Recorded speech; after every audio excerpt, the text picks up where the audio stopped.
মালিক ইবনে দিনার একদিন একটি মজলিসে বসে বক্তব্য দিচ্ছিলেন। হঠাৎ মজলিস থেকে একটি লোক দাঁড়িয়ে গেল এবং দাঁড়িয়ে বলল, এই মেয়ে আপনি বক্তব্য পরে দিবেন, আগে একটা কাহিনী বলেন। আপনাকে আমি সেই 10 বছর আগেও দেখলাম এক জায়গায় বসে মদ খাচ্ছেন, মাতাল হয়ে পড়ে আছেন, কিন্তু সেখান থেকে আপনি এই জায়গায় কিভাবে আসলেন? আপনার এত পরিবর্তনের পিছনে কি রহস্য? মালিক ইবনে দিনার কিছু সময়ের জন্য নিস্তব্ধ হয়ে গেলেন এবং তিনি বললেন, তুমি কি আমার পরিবর্তনের কথা শুনতে চাও? তাহলে শোনো। আমি ছিলাম অত্যন্ত মাতাল এক ব্যক্তি। মদ খাওয়া ছাড়া আমার রাতে ঘুমই হতো না। একদিন এক রাতে আমি এক দোকান থেকে মদ কিনি। রাতটা ছিল সবে কদরের রাত। মদ কিনে বাসায় আসি। বাসায় এসে দেখি আমার স্ত্রী নামাজ পড়ছে। নামাজরত অবস্থায় আমি পাশ কাটিয়ে গেলাম। আমার মদের বোতলটা টেবিলের এক কোণায় রাখলাম। আমার ছোট্ট একটা মেয়ে ছিল। সে মেয়েটি আমাকে দেখে বাবা বলে দৌড় দিয়ে আমার দিকে তেড়ে আসলো। আসার সময় মেয়েটির টেবিলের সাথে ধাক্কা খেয়ে আমার মদের বোতলটা মাটিতে পড়ে গেল। সময়ের সাথে সাথে চূর্ণ বিচূর্ণ হয়ে গেল। সেদিন রাতে আর মদ খাওয়া হলো না আমার। সেদিন রাতে আমি ওইভাবেই ঘুমিয়ে গেলাম। ঠিক 1 বছর পর আমি ঠিক ওই কাহিনী, ওই রাতেই আমি মদের বোতল নিয়ে আসলাম। গত বছরের ন্যায় ঠিক একইভাবে মদের বোতলটা আমি টেবিলে রাখলাম, কিন্তু এবার দিনটা ছিল ভিন্ন রকমের।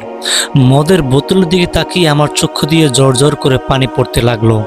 আমি সাথে সাথে হাউমাউ করে কান্না করতে লাগলাম। কাহিনী জানতে চাও কেন কান্না করছি? কারণ 3 মাস হলো আমার মেয়েটা মারা গেছে। গত বছর এই সময় মেয়েটা দৌড় দেওয়ার কারণে আমার কাচের বোতলটা ফেটে যায়। আজ সেই বোতলের দিক তাকিয়ে আমার খুব কান্না পাচ্ছে। আমার মেয়েটা 3 মাস হলো মারা গিয়েছে। সেদিন রাতেও আর মদ খাওয়া হলো না। ওভাবেই আমি ঘুমিয়ে যাই। ঘুমের ভিতর আমি এমন একটি স্বপ্ন দেখি যে স্বপ্ন আমার জীবনকে পরিবর্তন করে দেয়। সেই স্বপ্নটা হলো, আমি স্বপ্ন দেখছি বিশাল একটি সাপ আমাকে তাড়া করছে, অনেক তাড়া করছে। আমি দৌড়াতে দৌড়াতে হঠাৎ এক বৃদ্ধকে পেলাম। বৃদ্ধকে বললাম যে, ভাই আপনি আমাকে বাঁচান, ওই সাপটি আমাকে তাড়া করছে।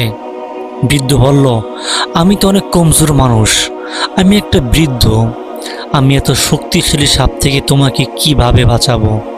বৃদ্ধ ঠিক উপরের দিকে তাকিয়ে একটি পাহাড় দেখিয়ে দিল। বলল, ওই পাহাড়ের ডান দিকে যাও, তাহলে আশ্রয় পেতে পারো। আমি সেই বৃদ্ধর কথা শুনে সে পাহাড়ের দিকে দৌড় দিতে লাগলাম। পাহাড়ের দিকে গিয়ে দেখি সুন্দর একটি ফুলের বাগান, এবং ফুলের বাগানের ভিতর অনেকগুলো ছোট ছোট বাচ্চা খেলা করছে। বাগানের যে প্রহরী আছে সে আমাকে ধাক্কিয়ে বের করে দিচ্ছে, সে আমাকে ভিতরে ঢুকতে দিচ্ছে না।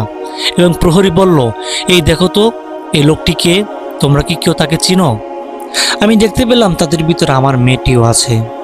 সে আমাকে দেখে হঠাৎ চিনতে পেল এবং আমার দিকে ছুটে আসলো। আসার সাথে সাথে সে আমাকে জড়িয়ে ধরলো এবং সেই সাপটি আমার কাছে আসার সাথে সাথে সে তার বাম হাত দিয়ে সাপটিকে মেরে সরিয়ে দিল। আমি অবাক হয়ে বললাম যে, মা তুমি এত ছোট্ট একটা মানুষ, এত বড় সাপটিকে তুমি কিভাবে তাড়িয়ে দিলে? মেয়েটি বলল, আব্বাজান, আমি হলাম জান্নাতি, আর জান্নাতি কোনো মানুষের সামনেই জাহান্নামে কোনো কিছু টিকতে পারে না, তাই সাপটি আমার কাছ থেকে পালিয়ে গিয়েছে। তখন সেই লোকটি তার পিছনে ঘটে যাওয়ার সমস্ত কাহিনীর কথা বলতে লাগলো। তখন সেই মেয়েটি ব্যাখ্যা করতে লাগলো যে, আব্বাজান, আপনাকে যে সাপটি তাড়িয়েছে সেটা হচ্ছে আপনার নফস। আপনি আপনার গুনাহ করার মাধ্যমে আপনার নফসকে এতটাই শক্তিশালী বানিয়েছেন যে সে আপনাকে তাড়া করছে। আপনি তার সামনে ধরাশায়ী হয়ে যাচ্ছেন, এবং আপনি যেই বৃদ্ধার কাছে আশ্রয় চেয়েছিলেন সেই বৃদ্ধা হচ্ছে আপনার রূহ, যেটি এতটাই দুর্বল যে আপনাকে সাহায্য করতে সক্ষম নয়। আপনার রূহ এতটাই কমজোর, এতটাই বৃদ্ধ, এতটাই অপারগ হয়ে গিয়েছে যে সে আপনাকে সাহায্য করতে সক্ষম নয়। এজন্য সে আপনাকে কোনো কিছুভাবেই সাহায্য করতে পারেনি। মালিক ইবনে দিনার বলেন, সেদিন থেকেই আমি নফসকে খাবার দেওয়া বন্ধ করে দিয়েছি, অর্থাৎ আমি গুনার কাজ ছেড়ে দিয়েছি এবং নেকের কাজ করতে লাগলাম। তারপর থেকেই আল্লাহ পাক রব্বুল আলামিন আমাকে এই পর্যন্ত এনেছে। প্রিয় দর্শক, এই ধরনের আর সুন্দর সুন্দর ইসলামিক ভিডিও পেতে হলে আমাদের চ্যানেলটি এখনই সাবস্ক্রাইব করে রাখুন। দেখা হচ্ছে পরবর্তী কোনো ভিডিওতে। আসসালামু আলাইকুম।